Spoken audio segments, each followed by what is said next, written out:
congratulate you on this World Summit.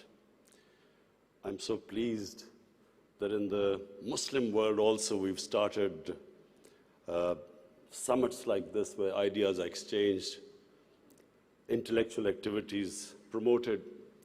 So I want to congratulate you, first of all. And then, before I start my vision of governance in Pakistan, I just want to inform the audience here what was an international sportsman, a cricketer, how did he end up in politics? And then how did he become a prime minister? Because the poverty had gone half, and a province which never gave you a second chance, we came back with 2/3 majority in 2018. Not only did we win there, then we formed government in the last election. We got 17 million votes, which is the highest ever won by a party. And so now we have our reform agenda. And as I repeat, reforms are painful. You know, when you take reforms, when you make reforms, people suffer. They go through a difficult times. It's like a surgery. When you conduct surgery, for a while, the patient suffers, but then he improves. The worst thing that can happen to a society is that you keep postponing reforms because of the fear that you will have opposition, the vested interest will stand up, and you don't do reforms. So we've started on an ambitious reform program. That's number one. We are trying to change our, improve all our economic policies. We have trying to cut down our fiscal deficit. We are trying to improve exports, cut down our imports. We have unfortunately had to raise bills because we came up with, when we got into power, we had massive fiscal deficit and current account deficit. So we are doing that. But in my opinion, Pakistan now has a chance. Already we are seeing optimism. Investors are coming into our country. We feel that this is the time that Pakistan will take off. The most important thing, and while talking to Sheikh Mohammed last time, he told me something very interesting. He said that you must allow businesses to make money. Investors must make profits. And the reason is simple. If people don't come into business for charity, they come into business to make money. So the more, if they can make money, more people come and invest. So this is what we've done. We have started working on ease of doing business, making it easier for people to do business, easier for the investors. We are changing our tax laws, which were very cumbersome. So we are conducting a series of reforms. And already, we're seeing the signs of the country improving. But most important, Pakistan has the best tourist potential.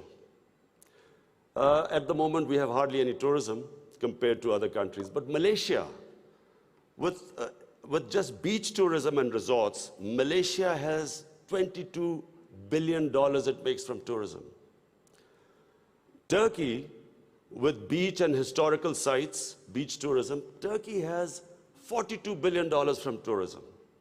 Now, Pakistan has probably one of the best mountain scenery anywhere in the world. Half the world's highest peaks are in Pakistan. Pakistan has 1,000 kilometers of coastline.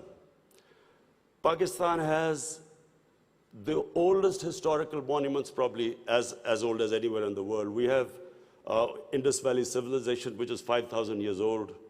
We have Peshawar, the oldest living city in the world, 2,500 years. Lahore and Multan, ancient cities. But what we have, probably more than any other, hardly any other country has, is religious tourism. We have, for Muslims, we have the Makkah and Medina of the Sikhs. The Sikh religion has the two holiest sites in Pakistan, and we have just opening those sites for Sikhs. And we have opened up a visa regime First time in Pakistan, we have 70 countries which can come in and get visa at the airport. We also have, I mentioned Buddhist civilization, the Gandhara civilization, which was the cradle of Buddhist civilization, is in KP, north of Islamabad. Some of the ancient sites, the biggest sleeping Buddha, 40 feet, is in Haripur. And then we have, for the Sufis in Islam, we have some of the greatest highest number of Sufi shrines all over Pakistan. So what we are doing is we are opening up the country. We are opening up for tourism, investors, and I would like to finish my talk by saying something else which Sheikh Mohammed said. Sheikh Mohammed said, apart from this great thing which has stuck in my mind, that a businessman must make money. You see, what happened in Pakistan was people were making money. Then came 70s and we had a socialist government.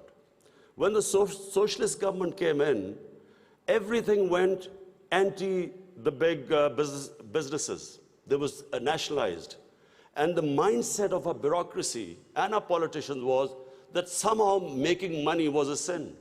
So now we are reversing the whole thing. We are now asking businesses that, look, we will help you in making money, because the more money they make, the more investment will come. But the only thing is, the money, as we create wealth, that wealth will be used to lift people out of poverty. So we want an equitable growth. We don't want the rich to get richer and the poor to get poorer.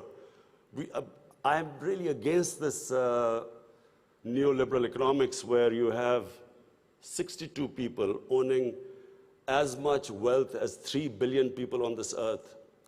I think that the distribution of growth should be equitable. But the last thing I want to say about what Sheikh Mohammed, I still remember. It's very important that to take risks in life. Sheikh Mohammed said that when 9/11 took place, he immediately called up Sheikh Ahmed and Emirates Airline and said, buy aircrafts and engines of aircraft, because everything went down. Prices of planes went down. People were not flying as much. This is the key. In my opinion, this is the difference between very successful people and people who don't take risks. I have played 20 years of international cricket. I saw a lot of players with a lot of talent, but they never made it big because they were scared of losing. They would not take risks. Players with less talent, but that ability to take risks, chances, they also had bad times. But eventually, the ones who took more chances and risks were the ones who made it big. This is the time, my last word is to the investors.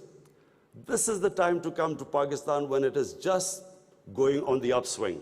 This is the time to invest in the country. And don't miss the boat. Thank you.